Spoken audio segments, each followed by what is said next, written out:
Hi guys, it's me. It's been a while since we had a video, but I wanted to come on and talk to you all about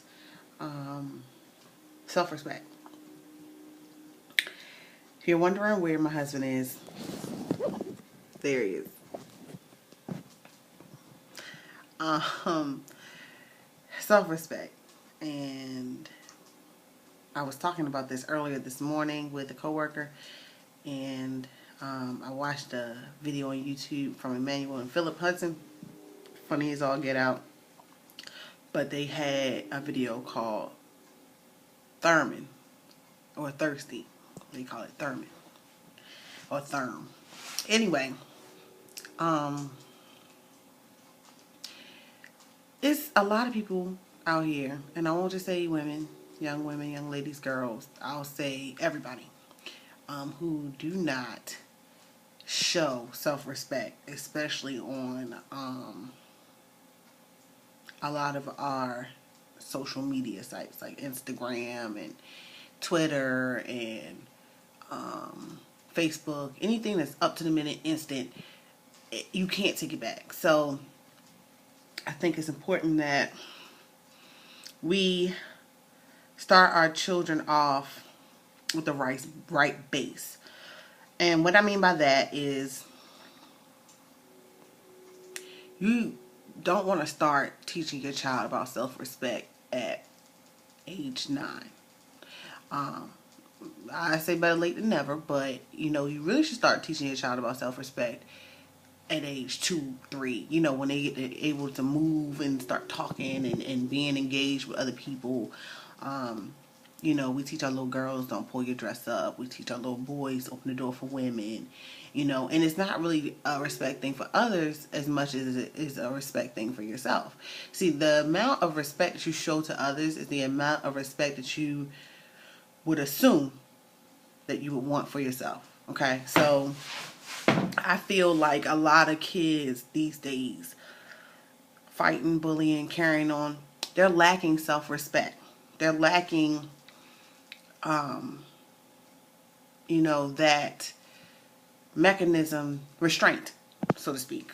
They don't know how to express their emotions, or don't care to express their emotions, or whatever have you, enough that they can get these emotions out with words and not with fighting or bullying, talking about themselves and their feelings and not somebody else. I said this to my son the other day. His grades are slipping, and I addressed him about it, and I said, why? Can you tell me why? Because the thing is that he's smart. He just rushes to finish. So I wanted to know why. Why do you feel like you have to be the first one? Why your grades are like this? And he's like, well, so-and-so was in my class bothering me. And I stopped him. I could not let him finish his statement, because what I needed him to understand is that you have to take responsibility for your own actions. You cannot sit up here and tell me that because somebody else did something to you, that's why your grade looks like this. His grades hadn't looked like that before, so they shouldn't look like that now. Regardless of who does what to you, that doesn't have anything to do with the price of tea in China. It doesn't. It's what you do to make your grades look like that. So let's start over. Why do your grades look like this? And that was a conversation I had with him. But I mean, for a lot of females, they feel like, this is the way I get the guys, or guys are going to want me if they see what I'm working with, or if I shake my booty this way, or if I pose in a certain fashion and put it on Instagram, everybody's going to want me. When you get to be 54, 64, 74 years old, the kinds of guys that's going to want you for showing your tail on Instagram and so forth and so on are not going to be the guys that you're going to end up with at 74 years old, if you catch what I'm saying. Like, you're not going to marry that kind of man. Why? Because that kind of man isn't going to get married. If he spends his life chasing at the tail, he's not going to get married. And if he is, he's not going to stay married long or in a happy marriage. There was a Strawberry Letter on Steve Harvey's morning show today, talking about a woman who has what she feels as though maybe too high of standards. She's used to a certain type of life, a certain type of male, and she started dating a male that was just out of jail and, for drug trafficking, and he has a ninth grade education, and he's out 2 months, and they've been dating for a little bit, and he lives at home with his mother and so forth and so on. None of these things that she likes. He smokes. She said she couldn't go out with a smoker, so he stopped smoking. He has these cheap tattoos on him. So she asked him, was he ever in jail? He admitted he was in jail for 5 years for drug trafficking. So she wondered if that relationship was for her and whether her standards were too high. I don't think that standards are ever too high because it's what you require in a relationship. And like Steve Harvey said, you make a list of do's and don'ts. What you do want in a man, what you don't want in a man. And then you take that list and you look at the man. And if he meets more do's than don'ts, then maybe this is the man for you. If he meets more don'ts than do's, then maybe he's not the one for you. But it's still new, it's still fresh. He's, trying to get his GED, trying to get his life together, so forth and so on. So it's no way to really tell. But having a certain amount of respect for yourself will automatically turn into the amount of respect that you expect people to have for you as well. Now, that's not to say they will always give you that, because respect is earned. I mean, you can't go around thinking automatically people are going to give me this much respect because I feel like I deserve it. You have to show them why you deserve it. You have to treat people with respect, and more than likely they'll treat you back with respect. So when you show your tail on Instagram and you're showing your boobs and, you got your shirt off and chest all showing for these young men out here with these bird chests showing, it's not representative really of your personality. It shows nothing about your personality other than the fact that you're young and impressionable. Nothing at all. It disturbs me greatly because I've never been the type of female that felt like I needed to do that. I was a bit boring when I was in high school, I think. But I just never felt that way. And I've been rambling for 7 minutes and 15 seconds. So it's time to hear what Poopy thinks.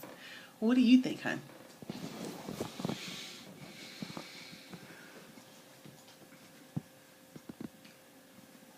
Hurry up now. Being as though that from a male standpoint, hey, how you doing? From a male standpoint, I don't know. I mean, for me, it's just not one of those things where, oh, you got to show me your boobs or your butt or whatever for me to find you attractive. I want a woman that's going to have some respect for themselves. That draws the wrong type of attention to you, the wrong type of male, because all they're going to want is what they see. They're not going to want to experience the inner side of you and find out more things about you and what you like and what you don't like. And I just feel as though it's just not cool. It's not cool at all. What would you say if you had a daughter who was impressionable? Like, let's say she was like 10, 11, 12, 13 years old. What would you tell her as far as, or what would you tell Corey? I mean, what would you tell him? I mean, basically, just have some respect for yourself. You need to carry yourself differently. Young ladies need to carry themselves differently. And I'm old school, I was raised by Big Mama, so Big Mama wasn't having that. And I think it comes from the way people are brought up nowadays, I can't sit here and say, well, the way I parent is the best way. the best way. Right. Because I don't want to offend anybody at all. No. I'm just and we saying, make mistakes too, Right. I'm just saying I'm old school. If I had a daughter or if I had a son, no, we're not tolerating that. My son, ain't no pants hanging off your butt, anything like that. Put a belt on. Brush your hair. Go look in the mirror and make sure everything looks decent before you leave up out the house. It would have been the same thing with my daughter. No, too short. No, too revealing. No. Right. Just not having it. So, ladies, have a little bit of respect for yourself, your body. That thing right there is golden. You know, somebody got to earn that. You know, for my men out there or what have you, distinguished gentlemen will always get you the woman that you want and the woman that you need. You know, people think, oh, okay, I need this, I need that, I need to have a woman that can do this, and this woman can do this, and this woman can do that. No.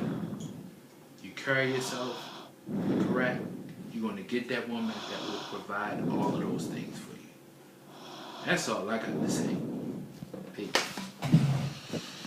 Okay, well, you heard it first from Mr. Wilson himself. I'll leave you guys with this note. A diamond in a rough is just that, in the rough. So you got to go through the rough to find that diamond. That's not going to be sitting on the outside. It's not going to be easily accessible. It is something that you have to dig for. So just remember that, ladies and gents, when it comes to, you know, respecting yourselves and respecting others. You know, the kind of person and attention and company that you keep and attract is based off of your own actions. You know, birds of a feather flock together. And if that's not your crowd, or if you feel like that's what's in, but it's not quite you, it's probably, you got to look back at yourself and think, what am I doing to attract this person? What am I doing to attract these things? And that even comes to positivity in your life. Positive thoughts beget positive actions and positive things. So that's all I wanted to say for today. Peace out, y'all.